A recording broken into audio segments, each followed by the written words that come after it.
Assalamualaikum dan selamat sejahtera. Dalam video kali ini kita akan belajar mengenai peratus. Okey, dalam video ini kita ada bahagian pertama iaitu kita akan belajar mengenai apa itu peratus hanya sebagai imbas semula, dan seterusnya kita akan belajar mengenai penukaran peratus dari peratus kepada perpuluhan dan perpuluhan kepada peratus, dan akhir sekali akan ada sedikit soalan. Okey, jadi apa itu peratus? Peratus merupakan nombor yang mewakili pecahan per 100 yang diikuti dengan simbol peratus. Okey, jadi simbol peratus ini menunjukkan bahawa nombor itu merupakan nombor peratus, dan nombor itu ialah nombor yang mewakili pecahan per 100, dan itulah nama dia peratus kerana dia mewakili nombor per 100. Okey, jadi ini contoh nombor peratus. Dan kebiasaannya simbol-simbol peratus ini juga kita boleh jumpa di banyak tempat, di kedai, diskaun ataupun di atas kertas peperiksaan. Dan contoh yang cikgu bagi ni, peratusan vaksinasi populasi dewasa Malaysia juga menggunakan peratus. Okey, jadi oleh kerana peratus ini mewakili pecahan per 100, maka peratus ini digunakan untuk mewakili sebahagian daripada satu atau sebahagian daripada satu kumpulan, sama dengan pecahan. Di mana sebelum ini kalau kamu lihat video pecahan yang cikgu sudah buat, tujuan pecahan itu ialah untuk mewakili sebahagian daripada satu atau sebahagian daripada satu kumpulan. Tetapi kebiasaannya peratus ini digunakan untuk mewakili sebahagian daripada satu kumpulan. Okey, jadi ini contoh. Kita ada satu pizza. Ini untuk sebahagian daripada satu. Contoh, ini ada satu pizza. Jadi bila cikgu kata 50% daripada satu pizza telah dimakan, 50% daripada satu pizza bermaksud separuh daripada pizza sudah dimakan. Seterusnya, untuk sebahagian daripada satu kumpulan.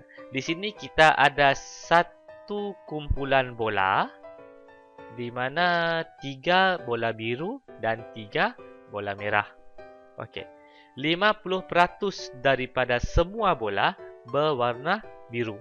Okey, jadi ini ialah penggunaan pecahan untuk mewakili sebahagian daripada satu kumpulan. Okey, menggunakan contoh ini, cikgu akan menerangkan lebih lanjut mengenai peratus. Okey, penyataan yang pertama, 3 daripada 6 bola berwarna biru. Dan penyataan yang kedua, 50% daripada semua bola berwarna biru. Sekarang ni kita cuba kenal pasti yang mana betul. Sama ada penyataan yang pertama ini ataupun penyataan yang kedua betul. Okey, jadi 3 daripada 6 bola berwarna biru. Jadi kita boleh tulis sebagai 3/6. Jadi 3/6 kita ringkaskan sekejap. 50% pula 50% lah. Okey, cikgu sebut 50% lah. Okey, 3/6 kita permudahkan menjadi 1/2. Permudahkan pun sudah ada video sebelum ni. Cikgu, kalau kamu dah lupa, kamu boleh rujuk video pecahan. Okey, 50%. Oleh kerana peratus mewakili pecahan per 100, maka 50% juga boleh ditulis sebagai 50/100. 50/100 kita permudahkan menjadi 5/10, dan 5/10 masih boleh lagi dipermudahkan, kita mendapat 1/2. Di mana kita lihat hasil jawapannya ialah sama, iaitu 1/2. Jadi bayangkan kalau murid A cakap 3 daripada 6 bola ini berwarna biru, murid B cakap 50% daripada semua bola berwarna biru, dan mereka berdua bergaduh. Seorang cakap betul, seorang cakap dia betul, seorang lagi cakap dia betul. Dalam situasi ini, dua-dua daripada mereka betul. Kerana sudah dibuktikan di sini bahwa hasil di hujungnya kita akan dapat 1/2. Nilai yang sama diwakili dengan cara yang berbeza. Okey. Jadi cikgu teruskan lagi contoh 50% tadi. Bayangkan di screen kita ada dua petak berwarna putih. Okey, ini petak 1, ini petak 2. Okey, untuk petak 1 kita nak tandakan 50/100 sebab tadi 50% kan kita tukar kepada pecahan menjadi 50/100. Oleh kerana penyebutnya 100, maka petak 1 dibahagikan kepada 100 bahagian sama besar. Sebab pecahan kan? Okey. Seterusnya kita lihat penyebut. Penyebutnya 50. Maka kita lorekkan 50 petak yang telah dibahagikan. Kita lorekkan 50.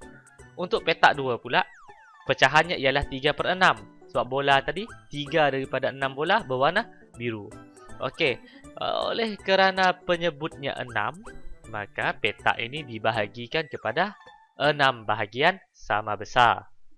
Dan penyebutnya 3, kita lorekkan 3 petak. Jadi, melihat gambar rajah yang ditunjukkan, okey, gambar rajah ini membuktikan bahawa 50% mempunyai nilai yang sama dengan 3/6. Kedua-duanya mempunyai nilai yang sama, cuma diwakili oleh nombor yang berbeza. Okey. Seterusnya kita pergi kepada penukaran peratus. Okey. Jadi untuk penukaran yang pertama kita akan menukarkan peratus kepada pecahan. Okey. Sini cikgu ada letakkan 3 contoh. Jadi kita lihat contoh yang pertama, 60%. 60% oleh kerana kita melihat simbol peratus, maka kita tahu 60% ialah 60/100. Okey, dan kita permudahkan 60/100, kita akan dapat 6/10 ataupun dalam erti kata lain kita buang sifar di belakang, kita dapat 6/10. Kita lihat dalam magic box 6/10 masih boleh lagi dipermudahkan dan kita dapat 3/5. Ingat, dalam pecahan kita mesti sentiasa memastikan jawapan akhir di dalam bentuk yang termudah. Okey, seterusnya 187%. 187% oleh kerana kita ada simbol peratus, maka kita boleh terus tulis 187/100. Tetapi kita lihat pengangkanya lebih besar daripada penyebut, maka ini ialah pecahan tidak wajar. Jadi untuk pecahan tidak wajar, kita akan tukarkan menjadi pecahan nombor bercampur. Okey, dan kita akan dapat ini sebagai jawapan. 187/100. Dan akhir sekali untuk contoh yang ketiga, 5%. Ada simbol peratus, kita terus tulis 5/100. Kita permudahkan dan kita dapat 1/20. Jadi untuk peratus ditukarkan kepada pecahan sangat mudah. Ingat, bila ada simbol peratus, mesti dia akan jadi per 100. Seterusnya, kita akan pergi kepada penukaran pecahan kepada peratus. Okey, sini kita ada 3 contoh.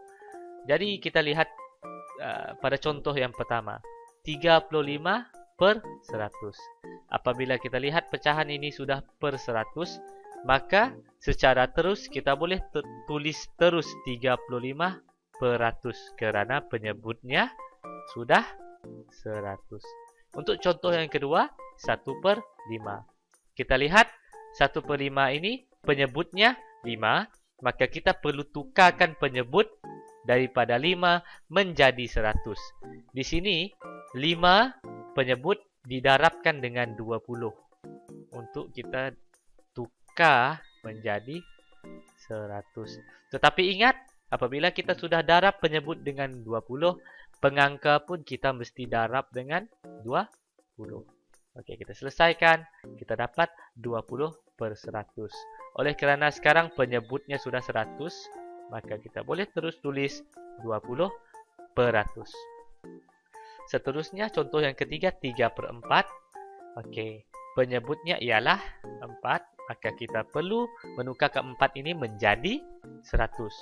Okey, maka 4 perlu didarabkan dengan 25 supaya menjadi 100. Maka apabila penyebut sudah didarab dengan 25, pengangka juga mesti didarab dengan nombor yang sama. Okey, kita selesaikan. Kita dapat 75 per 100. Apabila sudah menjadi 75 per 100, maka kita boleh terus mendapat jawapan 75 per 100. Okey, jadi mudah sahaja. Ini sebagai recap ataupun imbas semula. Jadi untuk latihan, okey. Jadi latihan yang bahagian yang pertama, tukarkan pecahan kepada peratus. Kita ada 3 soalan. Dan seterusnya, tukarkan perpuluhan kepada peratus. Okey. Perpuluhan kepada peratus cikgu tidak terangkan di dalam video tadi. Tetapi sebelum ini kita sudah belajar cara untuk menukarkan perpuluhan kepada pecahan. Okey. Jadi cikgu harap kamu boleh imbas semula video, boleh tonton semula video cikgu sebelum ini, cara untuk kita menukarkan perpuluhan kepada pecahan, dan seterusnya kita boleh tukarkan pecahan kepada peratus. Itu sahaja daripada cikgu. Sekian, terima kasih.